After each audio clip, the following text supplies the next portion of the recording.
c'est lui-même qui a dit ça. Une forme de timidité, qui ne lui permettait pas de jouer le jeu que l'on demande. Et lui-même on était à réaliser ça. Et le Touba qui est venu lors du dernier stage, incisif, vrai défenseur, dans l'âme, qui n'est pas là en tant que spectateur, j'ai vu l'évolution.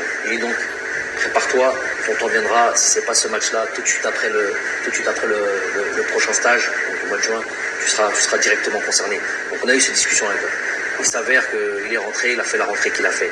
Mais peut-être que si Touba on l'avait fait rentrer plus tôt dans d'autres matchs, on aurait crié c'est quoi ce joueur-là, il n'est pas apte à jouer en équipe nationale. Donc les choses elles viennent avec le temps. C'est pas il a joué 20 minutes, il a bien joué, oh il aurait dû jouer les 2 heures auparavant. C'est plus que ça, c'est un calcul et un travail qui est plus élaboré que ça. C'était un exemple, mais il y en a d'autres comme ça.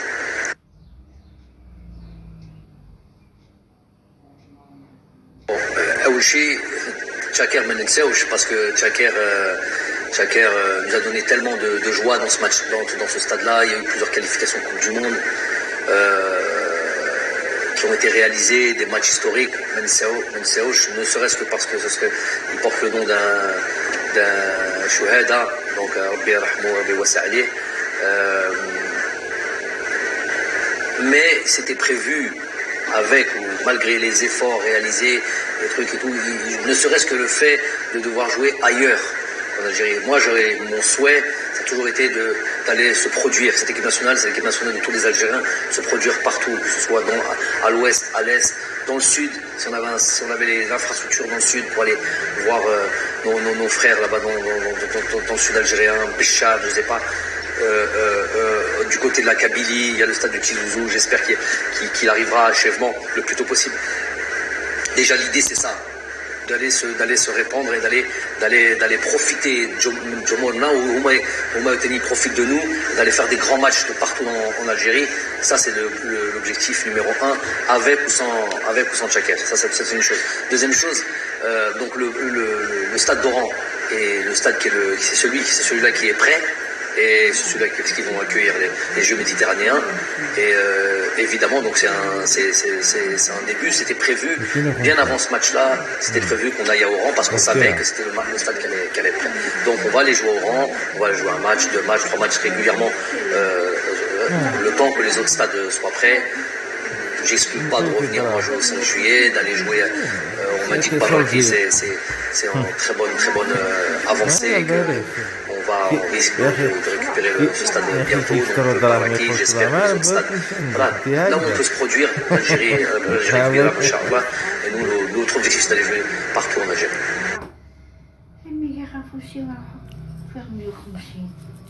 Donc voilà un sujet aussi, un sujet important. Donc déjà le président a présenté sa démission. J'ai pas suivi avec assiduité tout ça au départ parce que j'avais besoin de recul, mais j'ai quand même été mis au courant, ne serait-ce que par lui, ne serait-ce que par le président de la fédération. Donc déjà sa présidente de fédération, malgré les dires et malgré le Hadrat al-Nes toujours, les rumeurs. Nous avons toujours été en relation. Je lui ai toujours montré, évidemment, de par mon éducation et de par mon éthique professionnelle, je lui ai toujours montré le respect d'un entraîneur, un président,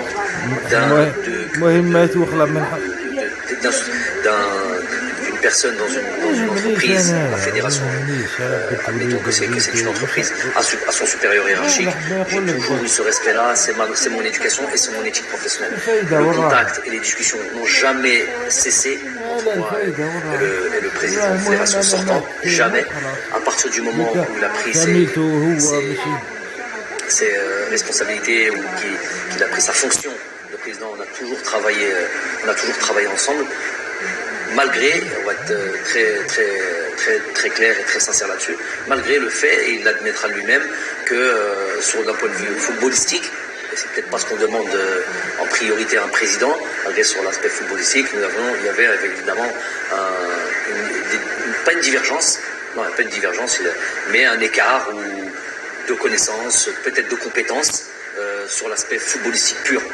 Donc peut-être un peu moins d'échanges sur l'aspect footballistique, malgré que j'aime en parler, j'aime m'expliquer ce que je fais, et il a eu le droit à toutes ces discussions, on a eu le droit à toutes ces discussions, où j'expliquais toujours ce que l'on faisait.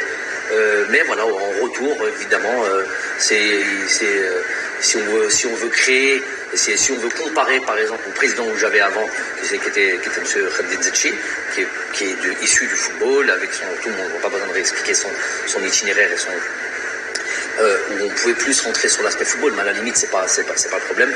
Il y a un président qui est démissionnaire. Ce que je lui ai dit quand il m'a annoncé sa démission, c'est qu'il est quelque part, il porte la responsabilité d'un échec collectif dont nous faisons partie, dont moi, coach, je fais partie, et il faut peut-être qu'il y en a un qui paye pour ça, ou peut-être que lui-même, s'il est démissionnaire, c'est que lui-même peut-être estime qu'il ne peut pas mener sa fonction au bout. Je ne sais pas, les raisons lui appartiennent. En tout cas, toujours on respecte les gens, on remercie les gens.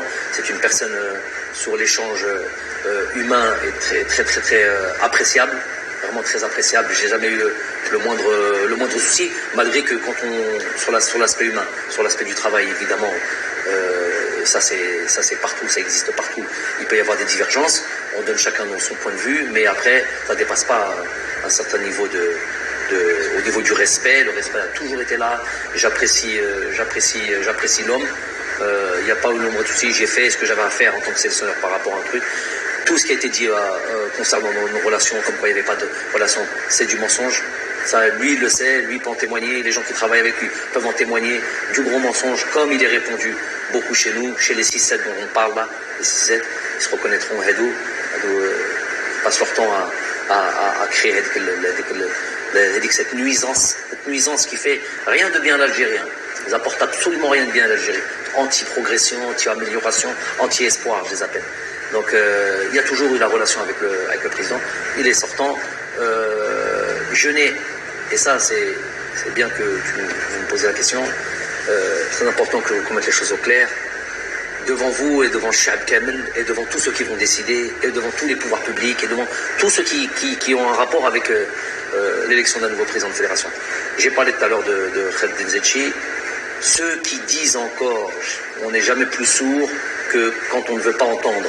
Ceux qui disent encore que je n'ai pas obtenu satisfaction sur le fait de garder Zetchi, il aurait fallu encore que je demande quelque chose pour ne pas obtenir satisfaction. J'ai jamais demandé, je l'ai dit devant tout le monde, et je l'ai dit en privé devant celui, c'est pas un secret de polichinelle, devant le président de la République lors de notre entrevue, quand on avait discuté de tout et de rien, et notamment sur l'arrivée, sur le fait que M. Zetchi partait, il n'y a jamais eu la moindre demande.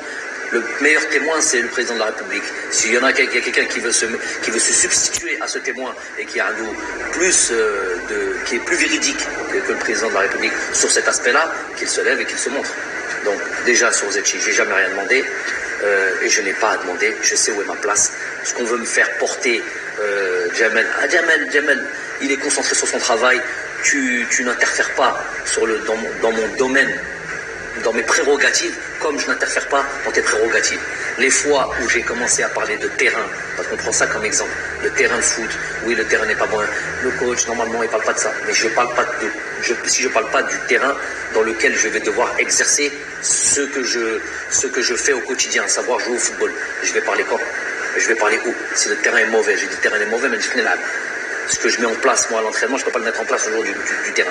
Ça, il ne faut pas l'interpréter comme le gars, il rentre dans toutes les discussions. Je rentre dans rien du tout. Un Selouni, juste dans mon travail. Mon travail, tout le monde le sait, et qu'on ne me donne pas une importance que je n'ai absolument pas. C'est encore du mensonge, c'est encore de la fumée qu'on veut encore, où on veut créer une forme de truc. Moi, les choses, au moins une chose importante et essentielle, et qui règle beaucoup de problèmes, c'est clair ce que je raconte. C'est clair et c'est direct. On n'aime pas ça, c'est autre chose. Mais ça, c'est au moins clair et direct. Tu me poses une question, je te réponds directement, sans mensonge, comme eux ont l'habitude de faire, ont l'habitude de dire. Donc, pour revenir au président de la fédération, j'ai jamais intervenu sur M. Zetchi. On n'est jamais plus sourd que quand on ne veut pas entendre. Ça, c'est une chose qui est très importante. Deuxième chose, sur M. Amara, il vient, on lui dit merci Barakallahu au fait que tu n'es pas le seul fautif de ce qui s'est passé. On est tous fautifs là-dessus. Et le prochain qui est à venir, aucune espèce de... Comme j'ai fait pour le premier, comme j'ai fait pour le deuxième, ce n'est pas mes prérogatives. Je n'ai pas donné mon avis, dans le sens où, déjà, c'est pas mon travail, et deux, je connais pas, moi, le paysage footballistique des dirigeants en Algérie. Je ne le connais nulle part, d'ailleurs. Je ne sais pas quel sélectionneur connaît, d'ailleurs, ce genre de choses. Donc, il y a des gens, je ne sais pas comment ça se passe, les pouvoirs publics, les élections, les bureaux fédéraux, il y a ces trois choses-là, dans l'ordre, pas dans l'ordre, je ne sais pas, c'est eux qui sont à même de nommer un président. Ils le nomment. Et pour qu'ils nomment un président, il faut qu'il y ait des gens aussi, c'est ce que j'avais dit lors de la dernière fois, il faut qu'il y ait des gens clairs, qui se présentent clairement et qui viennent présenter leur programme. Moi, j'invite ces gens-là à se montrer clairement, pas se cacher, pas être derrière les 6-7 qui viennent regarder. Vous verrez dans les bouches, ils sont, un il est là, 3-4 plateaux, 2-3 youtubeurs, un ou deux Twitter, pas Twitter, et ils disent la même chose. Ils ont un groupe WhatsApp, ils se transmettent. Le fait du jour, c'est ça. Aux gars, de là où ils sont, je ne sais pas comment ils appellent ça, les mouches, moi je ne suis pas des nouvelles technologies, là, les mouches qu'on envoie comme ça sur le net, ou je ne sais pas quoi, et ils balancent tous la même chose. Tout ce qui fait du mal au pays. Cela, c'est tout ce qui fait du mal. C'est cela qui amène la noirceur. C'est cela qui amène l'ambiguïté. C'est cela qui amène le bab dans le pays. On ne sait plus qui dit quoi, mais qui est désinformé, malhonnête. Hadou, je les appelle vraiment. Tu peux ressentir, j'ai pas peur des mots. Au fond de lui, il y a un discours de l'Algérie, le drapeau, Hadra Sha'bawiya. Ça, tu l'entends. Mais dans les faits, c'est tout le contraire. Je l'ai dit après la conférence de presse. J'ai dit après la conférence de presse, il y en a, c'était l'Aïd avant l'heure. Ils ont festoyé, ils étaient heureux comme pas possible. Heureux comme pas possible. Leur épouse, ce jour-là, leur demandait n'importe quoi, elle leur donnait. C'était un jour de fête pour eux. C'était là où tout le monde pleurait, et ils se reconnaissent et ils le savent. Au fond d'eux, ils le savent. Par contre, un jour, il y a eu une ambiguïté sur les termes que j'avais employés. Il n'y a plus d'ambiguïté. Munafiq 100%. Munafiq li muktuba fil Qur'an. Voilà, lui qui vient, qui présente le drapeau d'Algérie ou l'arc d'Algérie, mais il n'y a rien d'algérien en lui, et il veut que nos trucs. Il y a sa poche, ses intérêts, nefsi. Ça, c'est clair et net. Et c'est quoi leur poche? Et alors, je répète pour cette histoire de président, pour que vous sachiez un peu le fonctionnement, c'est important, et d'où Keshfou au moment. J'ai rien à perdre là-dessus. Jamel Belmadi, oui, il a un truc sur je suis en train de dire au pouvoir public, aux bureaux fédéraux, à tous ceux qui vont élire. Moi, j'ai rien à voir là-dedans, ne me demandez pas là-dedans, ramenez le président de fédération que vous voulez. Moi, je travaille pas pour un président de fédération, je travaille pour, ça va être mon supérieur hiérarchique, ça va être avec lequel je vais devoir travailler, mais moi, je travaille pour l'équipe nationale d'Algérie, je travaille pour mon peuple, comme le président de fédération va venir travailler pour le peuple. Donc, j'ai absolument pas à me mêler de tout ça. Qu'ils aillent faire leur truc, peu importe qu'ils amènent. C'est clair, il y a plus de chat. Moi, arrête d'être derrière tes 6-7 personnages là les Hadra Bar qui veulent rouler le peuple dans la farine. Présente-toi et viens te faire élire avec ton programme et prends tes responsabilités. Et tu n'as pas besoin d'avoir des garanties de qui que ce soit que tu vas. Ce qui va te garantir sois élu, c'est ceux qui vont t'élire, c'est ceux de ton bureau fédéral, les gens qui sont censés t'élire, tout simplement. Je ne connais pas trop le fonctionnement, je ne vais pas le connaître. Et qu'on ne vienne pas mettre ça sur le fait que, donc, leur incapacité à venir se faire élire, ce serait moi, Jamel, qui me mettrait un obstacle. Elle dit c'est trop facile, c'est pour atteindre des personnes, c'est pour toujours empêcher que le football avance, que les choses avancent, et c'est juste pour leurs petits intérêts. D'où les 6-7 dont je parle, des petits intérêts. C'est quoi leurs intérêts? Qarariha, un parfum, un voyage avec l'équipe nationale d'Algérie, entrer à Sidi Moussa avec prolongement sur un déjeuner, sur un café, des privilèges comme ça là, des privilèges, et tout ça sur le dos de l'équipe nationale. Tout ça, pour toutes ces petites choses-là, ils sont prêts à ce que leur pays traverse des périodes de crise comme celle-là, juste pour ce petit intérêt-là. Mais il soit ouelou, misérabilisme total. Et j'en ai parlé, j'espère que j'en reparlerai plus, mais c'est juste pour mettre une clarté dans le paysage du football algérien.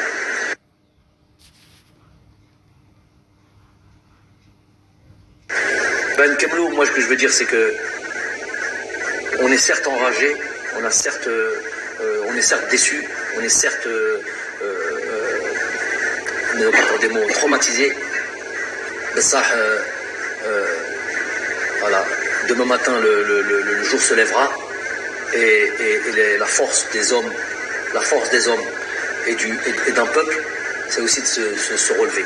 Donc nous, on va se relever. Plus jamais de la vie, on laissera 2-3 personnes conspirer contre notre pays. On ne laissera plus jamais un arbitre comme ça venir mettre à mal un pays.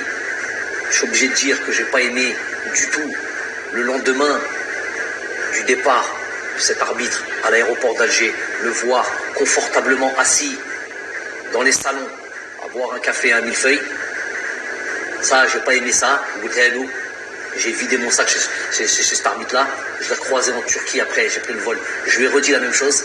Je lui ai dit qui il était. Mais ça, j'ai pas aimé que nous puissions accepter ce genre de choses. Nous, quand on va dans ces pays, quand on va en Afrique, souvent, c'est pas secrètement de faveur que l'on a. Heda, il a enlevé l'espoir de tout un peuple et on le laisse comme ça. Je dis pas qu'il faut le tuer, je dis pas qu'il faut le truc, mais mettre Heda Haggar, Heda plus que Haggar. Donc ça, j'ai pas apprécié. Il ne faudra plus jamais accepter ce genre de choses. Inch'Allah, هذا الشعب الجزائري ان شاء الله يزيد يفرح ويزيد ان شاء الله qu'on vit encore des moments comme ça de joie, d'allégresse dans le futur. En tous les cas, nous on va faire le maximum, on va s'atteler à ça, staff technique, joueurs. De toute manière, il va y avoir des joueurs. Bien sûr, il y a des erreurs ici, là, bien sûr, il y a des choses qu'on peut leur reprocher, mais dans l'ensemble, je les félicite. On va devoir encore faire plus et ils vont devoir encore démontrer encore plus d'envie pour leur pays dans un esprit de reconquête. Donc voilà ce qui va être dans notre avenir. Et on a fait les sur les derniers jours. ربي إن شاء الله يقبل صيامنا، يقبل الدعاء إن شاء الله، وإن شاء الله نكملوا هذا الصيام بالصحة والهنا، وصحة رمضانكم، صحة عيدكم، on vous dira ça en temps et en heure. Voilà.